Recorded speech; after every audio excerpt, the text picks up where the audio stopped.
we only live one lifetime, and it's an awfully long time to stick to one thing.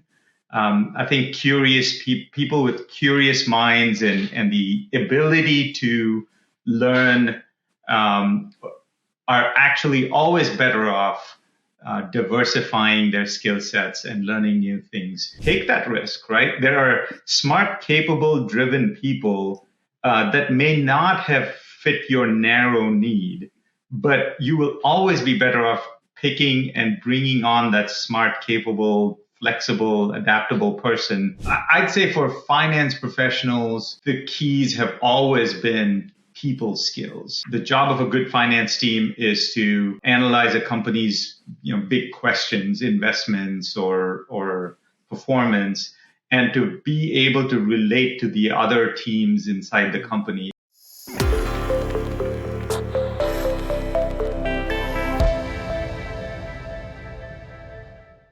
All right, Sanjay, thank you so much for joining me. Very excited to speak with you ever since you agreed to be on this. I've been thinking of what we're going to discuss today. I've got a few notes. I didn't want to send them to you and give you the cheat sheet ahead of time. But yeah, thanks for giving me advance notice, Bryan. Nothing hard, but yeah, lots to relate to with you. So we worked together previously when you were at Freeman Company, and just came out of mechanical and industrial engineering. And so maybe just kind of start us off. Tell us about your background. What have you done, and to get into what you're doing now? Yeah, absolutely. So I don't know how much of a poster child I am for career advice. I've taken at least 3 detours, but that is the way it is. When you look for challenges and you look to be challenged in new and interesting ways, you're constantly looking for a better way to do things. And so, yes, my career started with engineering. I went to engineering school back in India, which is where I grew up. Moved to the US, got a master's, worked as a software designer for about 5 years, doing industrial planning software. And then decided to go back to business school, became a finance professional, worked corporate finance at PepsiCo, then at Freeman for about, in all about 2 decades, and then decided to take the plunge and do something under my own banner, if you will. It's always been at the back of my mind to invest my time and energy into something that was my own clientele, my own name, and my own relationships, if you will. And so that's what I decided to do, and started Artham Advisors in 2021. Well, very exciting. Almost went down that path myself a few years ago. That's so right. I'm very excited to speak with you. I guess to step back a little bit, having spent 11 plus years at PepsiCo and then starting an FP&A department from scratch at Freeman Company, I'm very curious, not having come from that world, what are some key takeaways that you learned in that world that you're applying to your new venture? Sure. At the end of the day, it is really not that different. Successful executives, successful professionals in any field really have to be entrepreneurial at their job. You have to, your partners within the company are your clients, and you take work and you get it done and you deliver work. So it's not entirely different. What is different is that you have a little bit more autonomy when you are your own boss, right? It's my own firm. So I get to shape things more independently than I did back at the larger firms. Now, what I did learn at both PepsiCo and at Freeman, these were both world-class companies performing at the top of the game, world-class colleagues all around. And so you absorb good habits, right? You absorb the good professional habits of pushing yourself, learning, staying at the edge, at the cutting edge, and that commitment to deliver good results day in and day out. So those don't change. Corporate finance, it's actually very interesting. Having been on the inside of large firms, you really get a very granular understanding of of financial statements, of how a company presents itself to the financial markets. And so now, sitting on the other side, I'm able to use some of those skills in a small way. A lot more of my time is spent, planning for clients rather than investment management. We can get into that later, but I am able to use that sort of inside knowledge and apply it in gauging how companies are doing, for example. So having spent a good amount of time, 20 years or so in corporate finance, and having done this on your own, what is your investment philosophy? Having spent so much time, I'm curious, are you passive? Is that your approach, or what's your approach? Yeah, yeah. So yes, I did work in corporate finance for several years, but I've always been an investor of myself, investing my funds. And one thing I've learned is that I wish I had just read some of the books I've been reading lately by the likes of Buffett and Bogle. It's very, very, very difficult to beat the market, especially consistently over the long term. And really, for 99.9% of investors, the right thing to do is to invest passively, work very hard to reduce your fees, and really work hard to avoid the sort of psychological traps and mistakes which are the biggest causes of investor underperformance, if you will. So yeah, my practice is absolutely built around those principles. I work hard to simplify my clients' assets and investments, and really focus on staying on course, on strategy. So, yep. Is that the toughest element of the job, dealing with clients? Back when I did systematic investing, just sticking to the process was the hardest thing for even professional managers that I spoke to on a consistent basis. So I imagine all the stuff you're seeing in the news these days, are you having to walk people away from the ledge, or is it hard to get them to buy in to that systematic approach? No. Well, first of all, it is a joy to work with clients, right?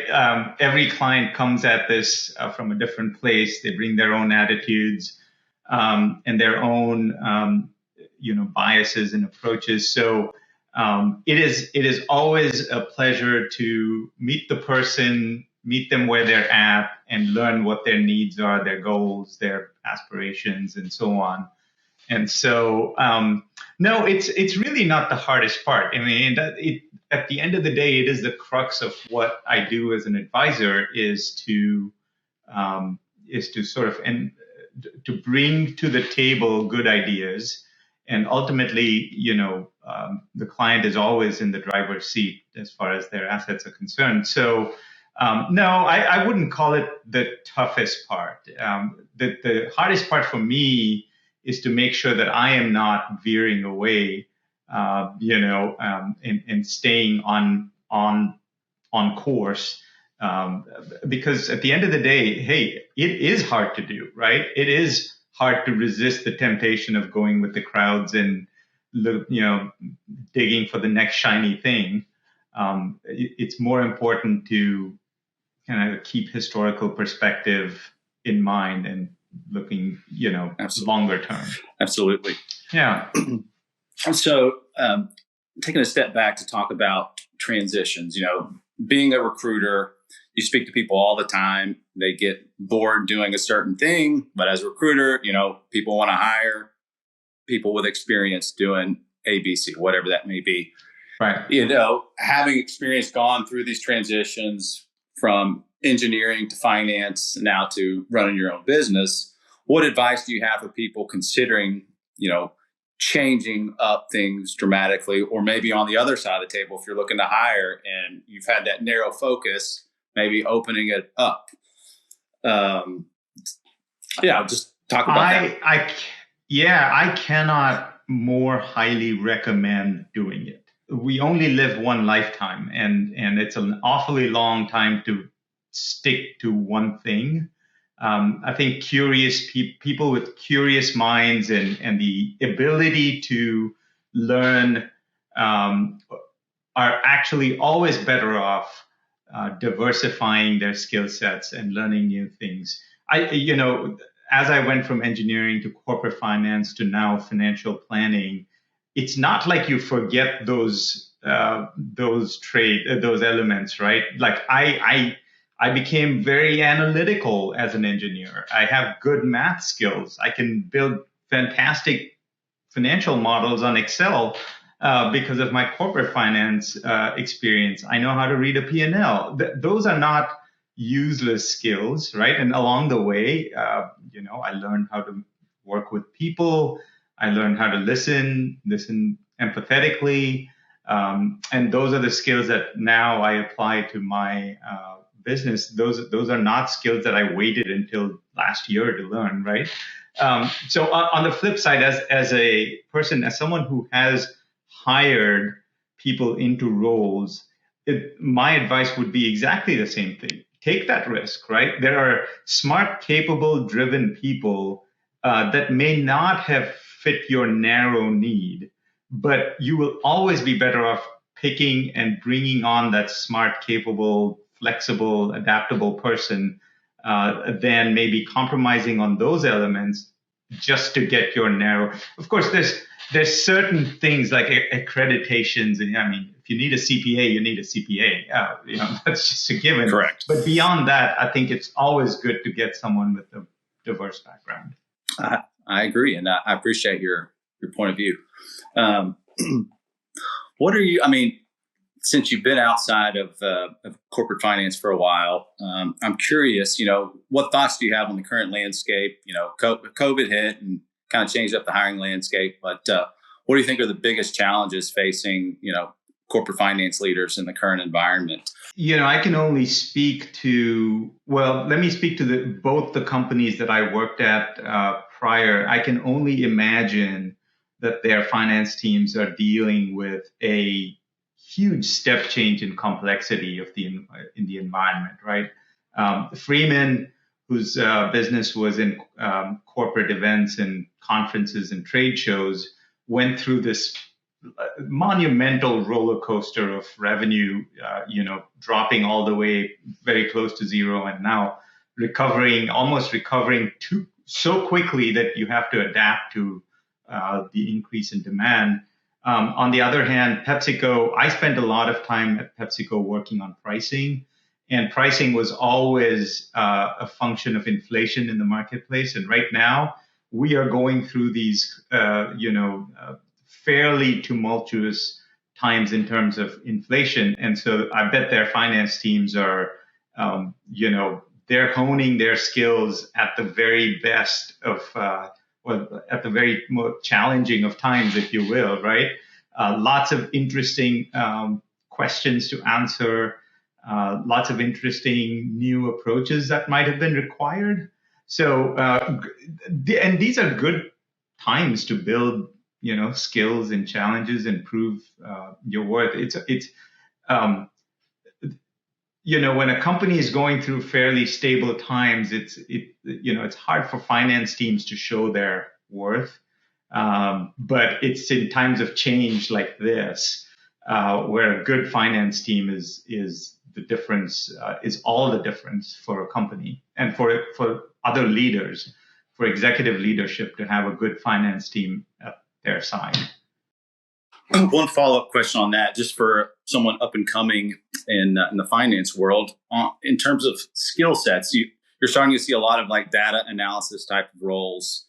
I remember when I was working some roles, they wanted to see CPA for these for financial analysts. But where do you see what's the future of the FP&A type of role? What skill sets do you see most important for young people to develop? Yeah, I'd say the theme over the last 20 years has been more and more, computer skills in general, right? A little bit of programming knowledge would help. Obviously, accessing and manipulating data is critical. And so that's been a trend over 20 years. I don't think that's accelerated or decelerated. It's always going to be, looking into the future, it's going to be a huge deal. But I'd say for finance professionals, I think the keys have always been people skills. The job of a good finance team is to analyze a company's big questions, investments or performance, and to be able to relate to the other teams inside the company. A good finance team is always a glue between the sales folks, the marketers, the HR professionals, and so on, and the operators. It's that language, the ability to translate operational knowledge and take information and turn it into useful insights. Those are all people skills, and good people skills make or break a good FP&A team. I didn't expect that answer. I like it.